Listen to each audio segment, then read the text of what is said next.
Hello, welcome to this first Abundomy presentation where I show my free Abundomy assets.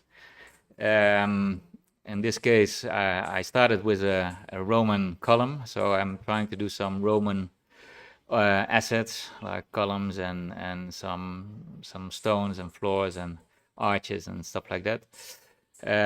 But I started with the column, and it's free because I think like Blender and like Linux software, but also the assets should be free, so that everybody can enjoy everybody else's work, and we can proceed way faster instead of having this system with copyrights and that just creates artificial scarcity, which basically locks out a lot of people of enjoying these great softwares and assets.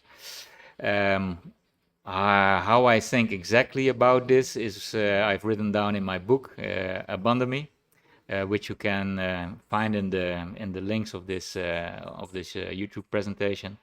In the description, you can see the links to my book, but also the links to this Blender asset which you can download. And this asset is not only generating the mesh of this column, but it also has an export function where you can not only generate all the amounts that are connected to this column, like the volume and the area that needs to be painted, or the amount of rebar if it's in concrete, but also how to export it to, for example, to a spreadsheet, so you can use that data over there.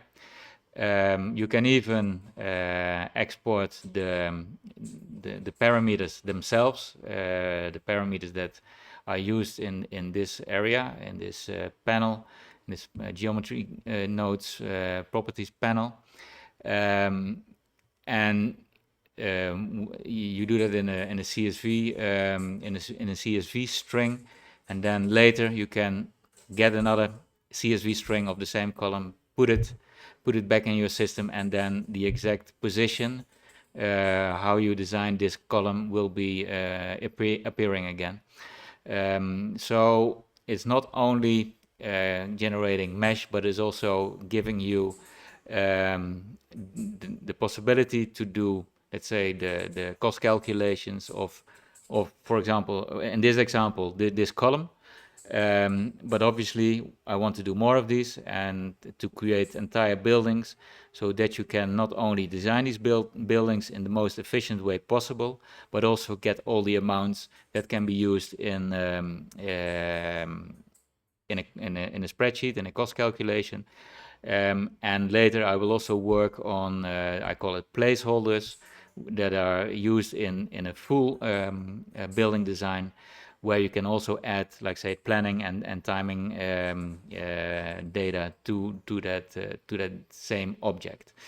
But that I will do that in a later stage. So in this stage, I only it's quite a lot of work. I do the design of the column, getting the amounts and exporting the amounts and importing the CSV string, and that you can all see in the asset, in the Blender file that you can freely download. I use several procedural materials also in this file. So all the materials that you see, you will also find in the Blender files. And I also use a small Python script, which you can also find in the blend file. So everything is there, and I hope you enjoy it. So let me show you how this system works and why I think is the future of construction and architectural design. By the way, I'm working already like 30 years on this concept. My thesis in the university was about how you can connect data to 3D objects. So, and with Blender, and especially with Blender geometry nodes, this is finally possible. So after 30 years waiting, we now have proper software that can do this. at a very good in a very good manner. I hope there will be some additions to Blender that I could really help in regards to exporting data from geometry nodes. That can be a little bit improved, I think, but I am able to work around these issues. But for example, that's why I need a small Python script as well. So without further ado, as everybody says in the videos, we go into this column. You can see it has very fine details. This one is in glass, but obviously I can also use other materials and other designs. So let me go from the top to the bottom, what is going on here. So the first what you see here is is a number which will be used in the construction. If you have a construction file where you have several columns, then you can give them a unique number. For this presentation, I just use number 1. And then you can choose your style. In classical Roman architecture, there are basically 3 styles that are most common. There are a few others, but they are not too common, so I stick to those 3. Perhaps in a later stage I will add 1 or 2 more, but for this, for now, I think this is enough. So you have the Corinthian, which is this column head. You have the Ionic, which looks like this, and the Doric, which looks like this. And then you have the column shape. So these were all round, but we can also have them all in square. And it's all in glass here, so you can't really properly see the difference between round and square. So to see it better, I will go to another material. I got several materials. I got precast concrete. I got normally reinforced concrete. Oh, sorry, this is normal. This is precast. Then I have limestone, marble, and wood. So let me go quickly through them. This is concrete. This is precasted concrete. It's the same color. Then I have limestone. And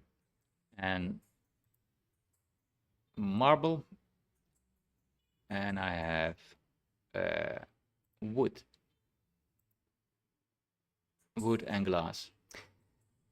So this is the material of the column, but I can also make, let's say, a reinforced precast column like this. And you can see it's precast. If you can see the drums, I'll put some drums in there. So you can see there is a little glue line where the concrete is being glued, the precast. But it's not only the outside that I draw, it's also the inside. So when I put on the transparency, you can see that in this column we have rebar. This is precast rebar, where you have these spline sleeves, where you can put glue in to glue the rebar to the column head. But you can also have them, of course, in on-site casted concrete, and then the rebar looks different, which you can see if I change it to on-site concrete. Here you can see this is let's say a normal mesh. And this is all procedural, meaning that when I change the size, for example, I make it bigger, the column, you can see the rebar automatically adjusts to the size. So, and that will save you a lot of drawing work for all these architects and structural engineers that are out there. Obviously, it's still necessary to do some checks on the amounts of rebar and the size, but let's say for a first start and for a cost calculation, this is already quite an improvement in efficiency. So, but let's go to the outside again, because I was talking about the outside. So let me, bring the transparency back, or take it down. Here we have our concrete column, but we can also paint this column. So that's what we do here. I can use a plain color like this. This is the default setting, but we can also use a custom color. So for example, I can choose custom, then I choose a color. Let's say I want to have it like in purple. And I want to have it more rough, so the roughness, so that it's not too shiny. And here you can see a full rough purple column. So you can play with that a bit. So let me go back to the default setting. So this was a default setting. I can also choose a drywall texture, which is white, but you can see it has a texture like this. And all these textures are procedural, so they're all included in the file. As I said, we have a marble texture like here, and you can also change this color of marble as well. So let me see if I can make it darker, so you can see the structure a bit more. So you can see, so if I have a marble that has some purple in it, you can find it here. And this you can also do with the drywall and with the paint, which we already saw. And then I also have like a wood structure, which is here. It's probably more rough. Normally wood would be less shiny. So let's give it a, let's say a 0.4, something like this. But normally wood is more brown like this. So here you can see the wood. So this is how you can create already a lot of different materials and let's say paint and colors. But besides that, we can also change, let's change this to a round one just for fun.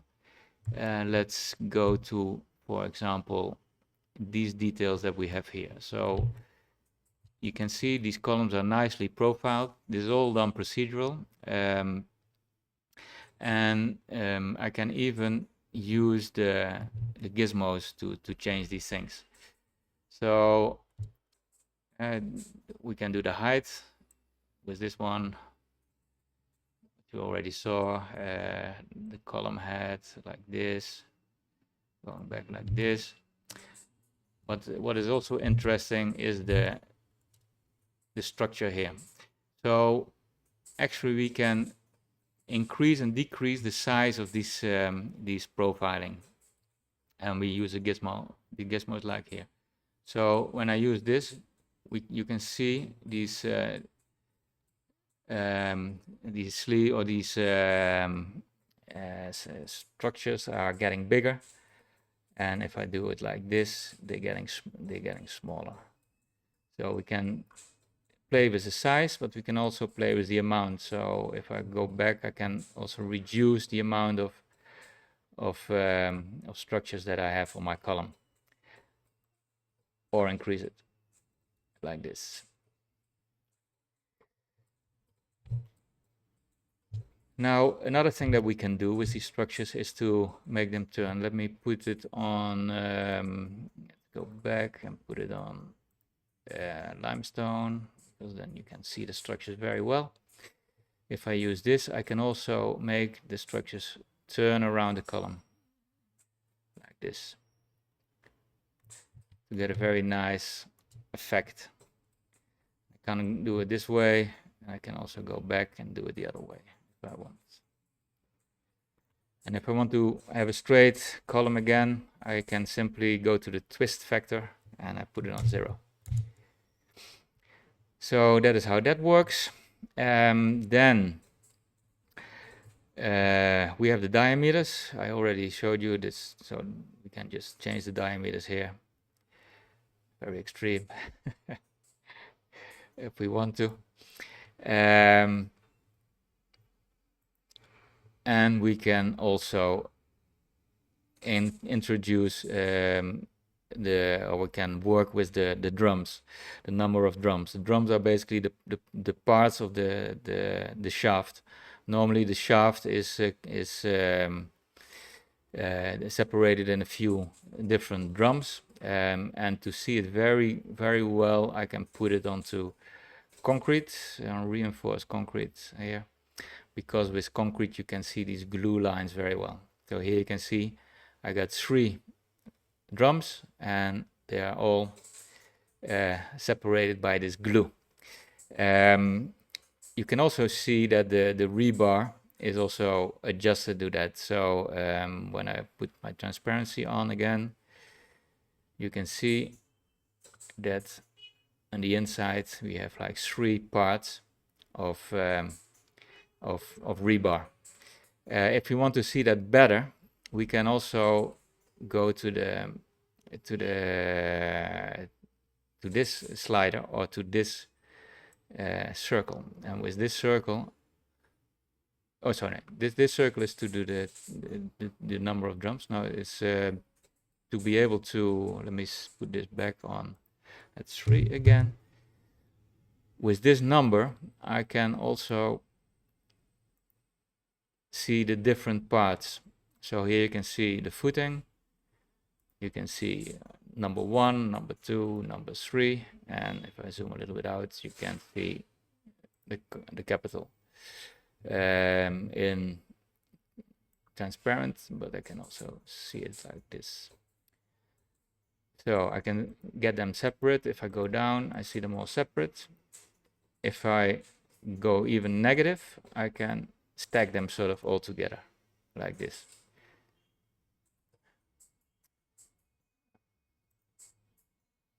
Or Doric. So now, so this is sort of how you build your column, and you can imagine you can have millions or uncountable varieties of these 3 columns already, with all the colors and the sizes and what have you. Now, what is unique to what I add to the, let's say, the parametric, so let's say the procedural system that geometry nodes bring, is that I can also create output, or I added output, and I can show that with this. So here what you see is that when I switch on the object data, I can see that this column has a volume of 0.3 cubic meters. If you want to paint it, you need like 5.3 square meters of paint. The formwork is a little bit bigger, 5.8. The rebar that is in here is 10.3. These sleeves that are used to connect them together is like 22 meters. You need some glue or grout, 45 liters, and when you finish this column, the weight is almost 1 ton. And if I reduce the size, you can see that everything is updated automatically. So if I make it even smaller like this, you can see all the amounts change. Now, what I also can do with these numbers, if I want to see only the material for this mesh on the of the base, I can just select this base with this number here, and you can see that the amounts of this base are also automatically updated. So this base weighs 0.14 ton, like 140 kilos. And when I go up, this all gets adjusted. So, and I think the Doric, the Ionic is the more heavy, is heavier than the Corinthian, for example. You see. So this is all being updated automatically.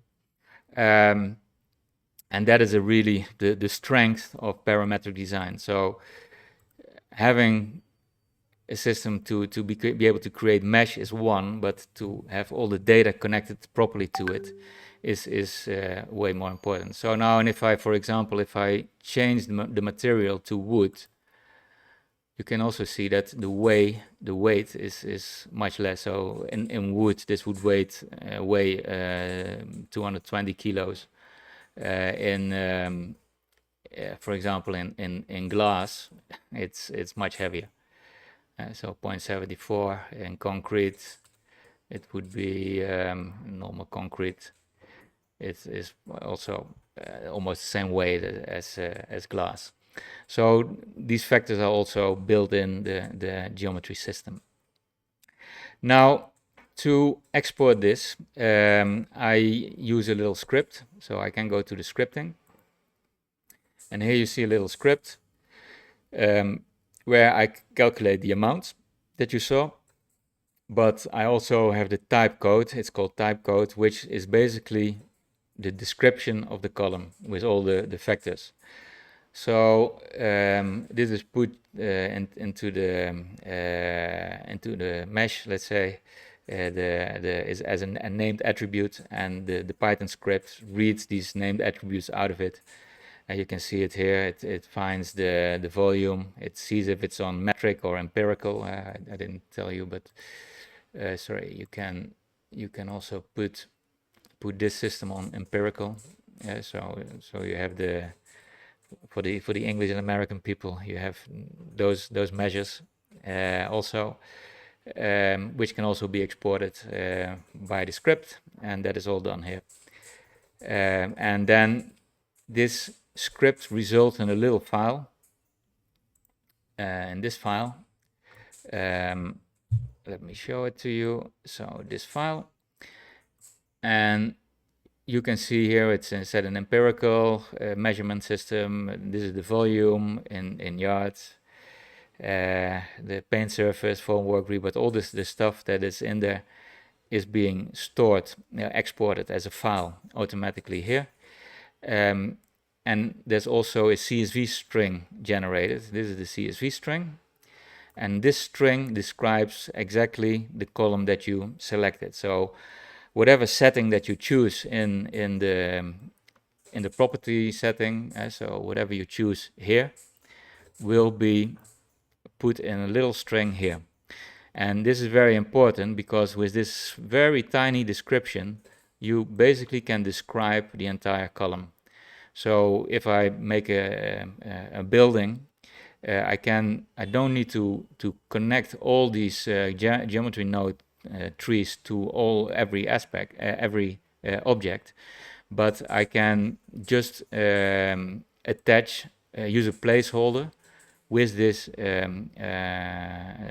string, and when I know the string, I can always go back to the blend file where I generate the column and generate the column again and change, for example, the color or change one of the aspects and then bring it back into the system. It's done this way because I did some experiments, but if you do an entire building with these kind of geometry nodes, it gets too big for almost any computer to handle. So for now, there needs to be a sort of a workaround like this with these strings. So these strings are very important. You can see here that I ignore the strings here, but I can also use the string. And here you can see the string is being copied in and is now being used. So everything that is in here is now used, and everything that is here is not used. So at this moment, the node only looks to the tree, to the string. So the tree only looks to the string, the geometry nodes tree. If I want to change anything, for example, if I want to have another column head, so now I can't just choose iconic. I can choose it, but I also need to use it. So this means that the computer knows that this is what you want to use above the data that is here. So that's why these checkboxes are all here. So, but for now, it's enough to ignore these things. So yeah, I think that is basically it. I think, yeah, so you can also see for if you go to the shading, you can see the different materials that I use. So for example, I use the, let's say, the rebar that I use. So all these materials are made procedural. So there's no texture images I used, which is also very neat because that way all the data is being sort of combined in one blend file. If you use image textures, you need to do a lot of management around these image textures. So that's why everything is done procedural.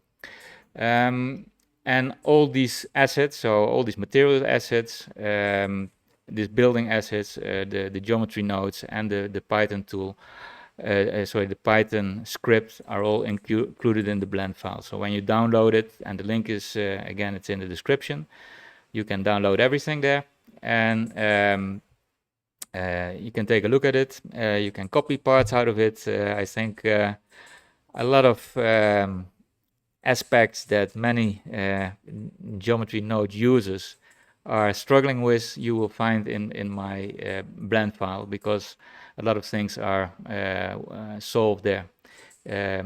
So have fun with it, and if you have any suggestions to which asset I should do next, you can leave a comment in the under the YouTube film. Obviously, it would be nice if you like and share my video and also my files. And what is also important, download my book, which is on the website, that is also in the description, and read why it is important that we all start working like this, and build like a very big library of these assets, so everybody can enjoy not only working with Blender, but also create buildings and other projects, because this is just for buildings, but you can do the same things for furnitures, for kitchens, for artwork, for anything that is basically produced. So if you are a producer, you have a little factory, and you, for example, you are specialized in different types of knives, then we can model them and people can download them and change the parameters in the blend system, and then send you the design file, which you can then import, perhaps through your website even, and do your offers, your financial offers for the project you have. It's a nice way, and I will be honored to help you to create these these procedural blend files, because I think it's necessary that we going to do this this now together with each other, and create a new type of architecture and assets library that is not only used to do video features, but also can be used to steer robots, or to help with production of products. So there's a lot of other applications that can be benefiting from this fantastic Blender program. So thank you for your attention, and I hope you like, share the video, and download the files. And I hope to see you and your comments in the, of course. And I hope to see you in the next one. See you. Bye bye.